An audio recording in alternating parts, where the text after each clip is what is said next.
Hi, I'm GW Pomager with the Hanging with Web Show, and you're watching the Ravens Flock.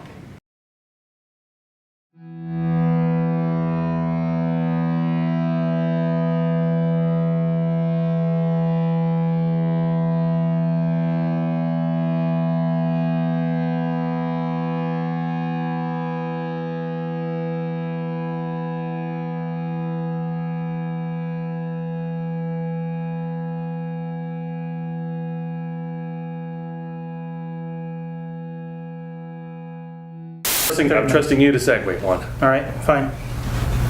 All right, let's start our opening. We're rolling? Yep. Okay, cool.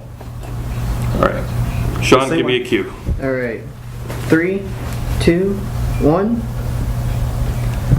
Welcome to another episode of the Ravens Flock.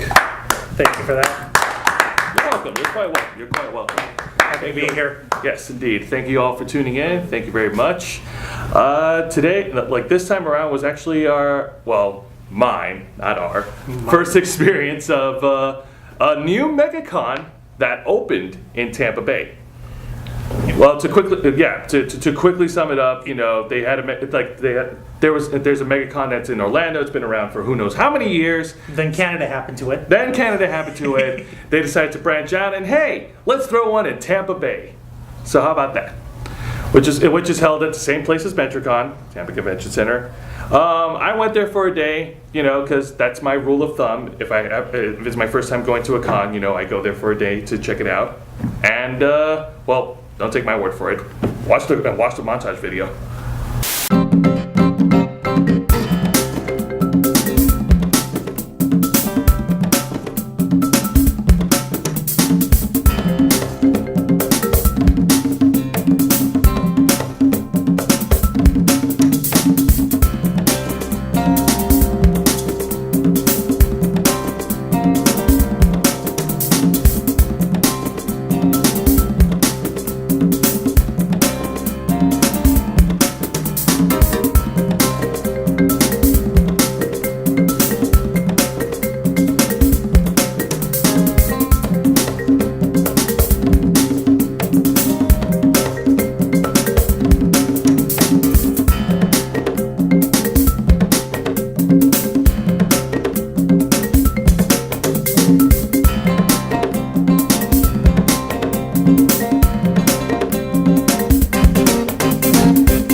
regret is that I couldn't get a video or photo of James Marsters and I met him. I shook his hand. It's our well. You told everyone about it on one of our episodes of the Black Files. So if you haven't checked that out, Yeah, if you want to hear me gush, or if you want to hear me rip into the con because I've ripped it hard.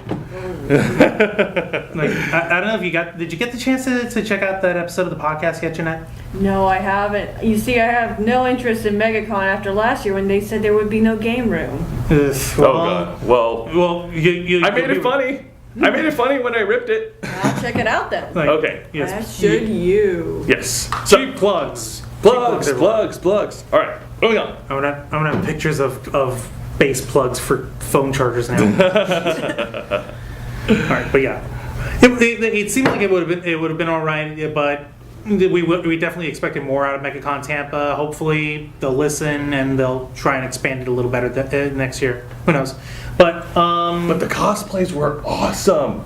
They were fantastic. what other cosplays did you see over there? Like, just to give me an example. Well, you know, I saw there was a Darkwing duck, and he had the whole like beak and the feet and everything with the wings. So like we mentioned in the podcast, he's like dressed like a mascot with like the whole fluffy outfit and everything. Yeah. Like, that guy's got some serious balls, actually going all the way. Not bad at all. At least he didn't go too far and try to anthropomorphize and actually put surgical duck bills on his face. That would have been horrible. No, Let's not go and talk about Howard the Duck here. that's No, not. God.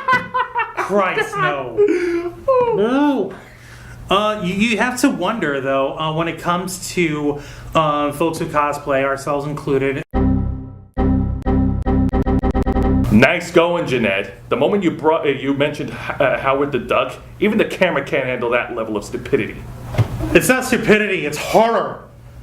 Duck tits. Woo-hoo. I will not hesitate to take this chair and go raw on you. Whoa, easy.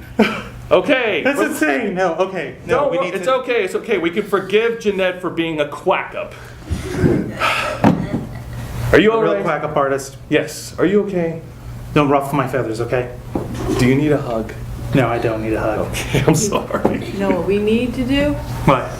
Why don't we go and move on topics? Yes. Yeah, thank you. Move Yes, along. Let's move along. As I was wanting to talk about this, and you brought up this awesome costume. I'm sure you probably saw other people with excellent outfits on them. You have to think about it. Like, it's not just a matter of dedication, and it's not just a matter of applying one's craft. But when it comes to these cosplays, there is a psychological component when it comes to people deciding that they want to dress up as someone else. One of the basic things that people usually attribute it to is escapism, which obviously no one's going to shy away from that when it comes to the convention.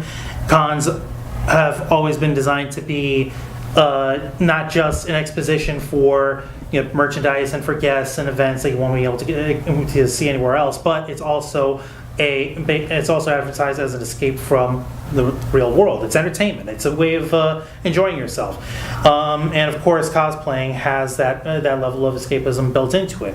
You're not yourself anymore when you are portraying a different character. You can be more free to express yourself. It almost goes by the old adage, give a man a mask and he'll tell you the truth,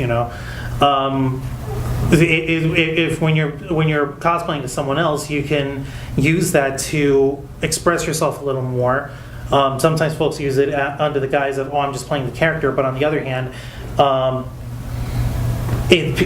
when folks use that, they sometimes tap into things that they normally wouldn't say or wouldn't do, and they'll attribute it to the character, and they'll attribute it for themselves as well.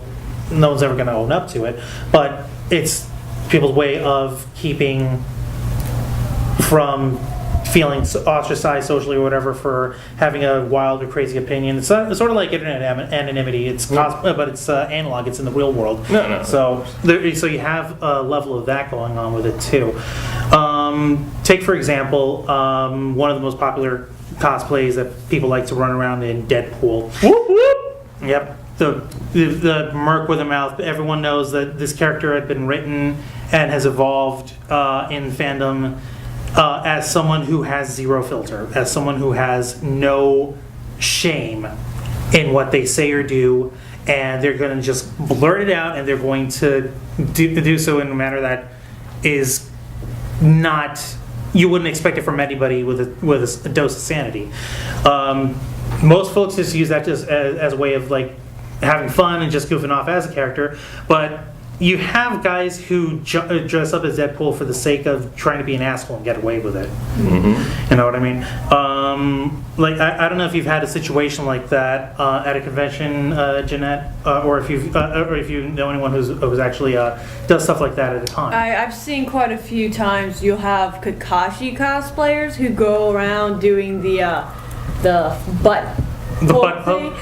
But they'll do it to people who aren't their friends. They'll do it to strangers. And I had someone do it to me, and I almost backhanded that guy, and he just quickly jumped back and was laughing, and it's like, this isn't a joke to me. I can't see you, and I don't want to be touched like that. It'd be one thing if you were staging it for like a whole skit and you had agreed beforehand, or this is your friend so they know who you are. But if you just do it to a random stranger, like, there are lines still you don't cross. Right. That definitely makes sense. What about you, Jose? Have you seen or experienced anyone, or do you know anyone who's who sort of used cosplay as a blanket, as a blank check for being a jerk?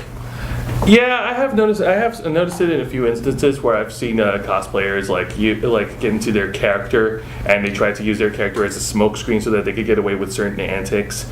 Like, for instance, some time ago, I've read on the internet, there's this guy who used to cosplay as Wolverine, as Logan.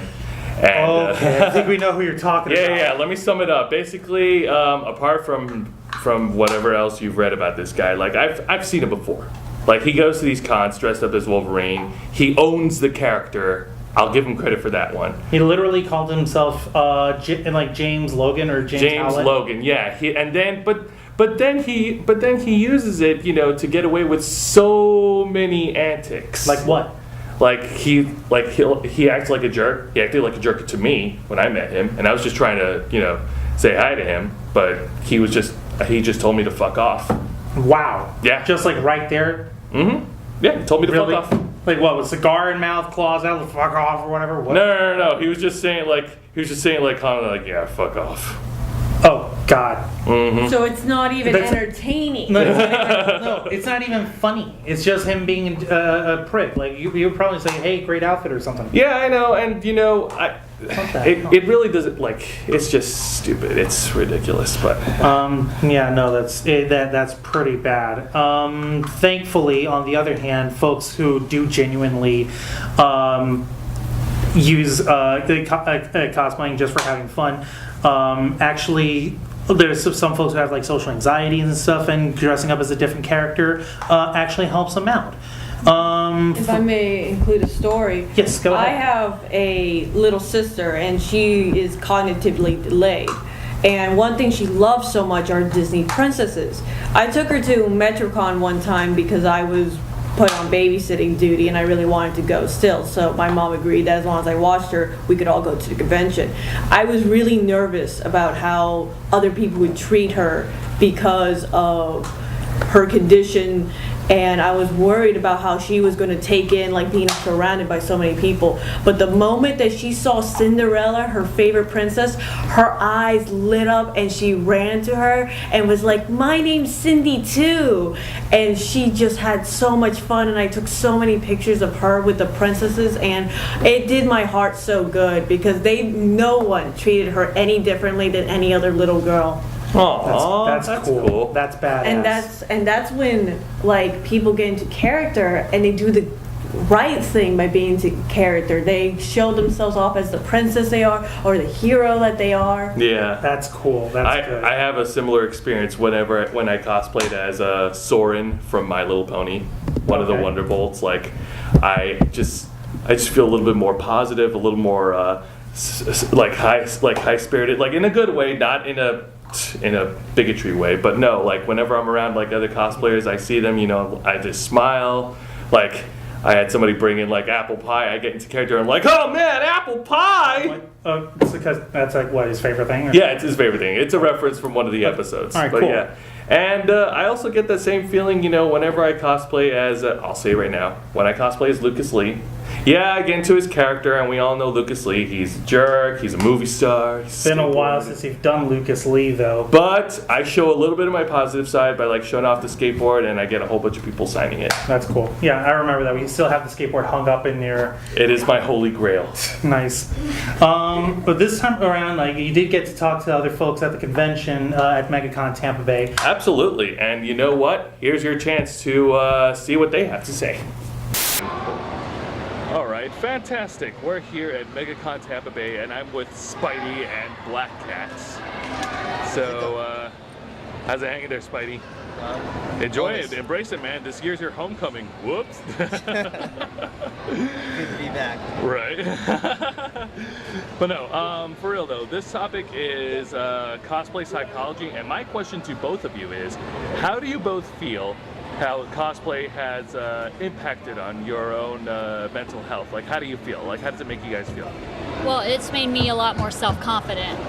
I'm very self-conscious about everything, my body, my looks and everything, but when I cosplay and I can be somebody else for a day, it gives me a sense of confidence, and it makes me love myself more. All right, fantastic. What about you, Spidey? To me, it's about being part of like just the community. It's good to get out there and to see others like appreciate the fandom and the culture, the geek culture as a whole. And it's like when you come over here, there's little to no drama at all. Everyone's just having fun, and it's just about sharing, taking pictures with each other, sharing it. It's the atmosphere itself. All right, fantastic. Well, thank you very much, both of you. You're welcome. Yeah. Hey, it's Rose Quartz. Yay! Hello! Hello! Hello, all you lovely humans! Yay! I like gems. Gems are cool. Well, the crystal gems are cool. Thank you. Yeah. We tried to keep quite cool, even though we do not really feel human temperatures like you do. Yeah, okay. Well, that's pretty rad. All right. Now, our topic for the show is cosplay psychology. My question to you is, how does the cosplay has impacted you? Like, how do you feel, like, mentally? Cosplay makes me feel... It makes me feel empowered. It makes me feel like I can be outside of myself, that I can be among other people who are also experiencing, outside of their normal personas, that I can be among people that love me for my character and love me for who I am. And it just makes me feel incredible when people come up and say, "Oh, can I get a picture with you?" And to me, I think this costume doesn't look that great, but other people are telling me, "Oh my goodness, you're the best looking Rose," and all sorts of things. And it makes me feel incredible that the work I put into this costume really pays off. Awesome. Alrighty. Well, thank you very much. Thank you. And there you have it, folks. And I do like to thank those who I've interviewed for taking a couple minutes of their time to express their opinions. That's what we're here for, my friend. So, yes, cosplay, for better or worse, does impact one's mental state. And but to give my own opinion about the negative side, going back to what you said, I don't think that cosplay and getting a character should be an excuse to like abuse your privileges and get away with like certain And get antics. into people's personal space or stuff like that.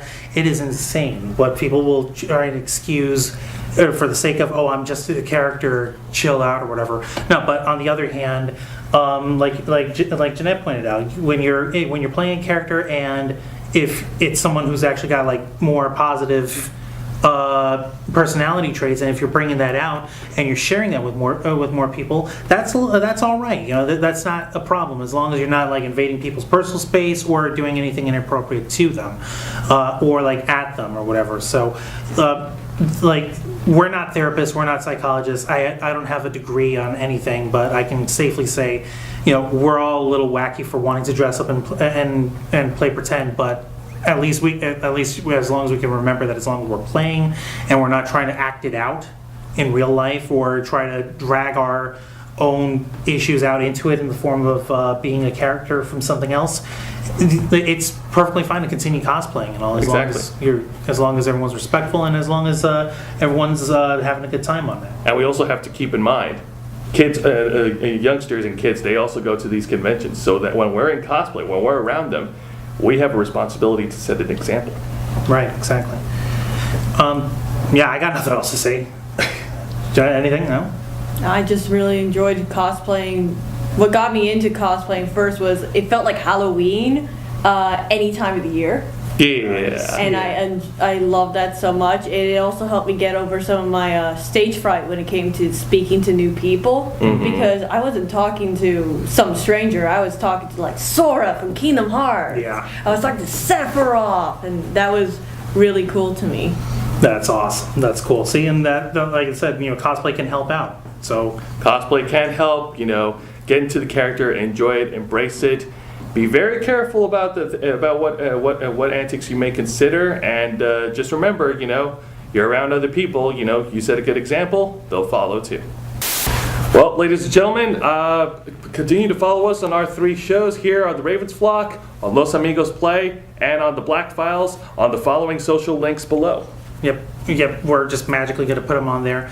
And of course, speaking of social links, continue following us on Facebook.com/TheRavensFlock, Twitter.com/RavensFlock13, Instagram.com/TheRavensFlockOnline.